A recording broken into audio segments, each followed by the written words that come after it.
আমার হারিয়ে যাওয়া পাখিটা 24 ঘন্টা পরে খুঁজে পেলাম বন্ধুরা। এ হলো আমার প্রিয় ককটেল। ছোট বাচ্চা থাকা অবস্থায় আমি তাকে নিজের হাতে বড় করেছি, প্রতিদিন তার যত্ন নিয়েছি, খাইয়েছি, আর ধীরে ধীরে সে আমার পরিবারের সদস্য হয়ে উঠেছিল। কিন্তু গত শুক্রবার প্রতিদিনের মতো ছাদে ফ্রি ফ্লাইং ট্রেনিং দিতে গিয়ে হঠাৎ উড়ে চলে যায় আমার প্রিয় পাখিটা। তাকে হারিয়ে আমি খুব চিন্তায় পড়ে যাই, তাকে আর পাবো কিনা। খুঁজতে খুঁজতে তাকে আমি বাঁশঝাড়ে বসে থাকতে দেখি। তখন এত ডাকার পরেও আমার কাছে আসেনি। সারাদিন ও রাত তাকে নিয়ে চিন্তায় কেটেছে বন্ধুরা। তারপর ঠিক 24 ঘন্টা পরে অর্থাৎ পরের দিন সকালবেলা আমার প্রিয় পাখিটাকে খুঁজে পাই, এবং আমি তার একটা নামও রেখেছিলাম। নামটি হলো চিকু। ওই দিন সকালবেলা নাম ধরে ডাকতেই আমার চিকু ঠিক এমনটা করে সাড়া দেয়।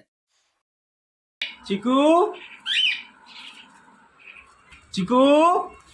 কিন্তু দুঃখিত বন্ধুরা, সেই মুহূর্তের ভিডিও নেই। তখন আমি শুধু তাকে নিরাপদে বাড়ি ফিরিয়ে আনতে চেয়েছিলাম। আজ সে আবার আমার কাছে আছে। এই অভিজ্ঞতা আমাকে শিখিয়েছে পোষা প্রাণীরা শুধু প্রাণী নয়, তা পরিবারের একটি অংশ।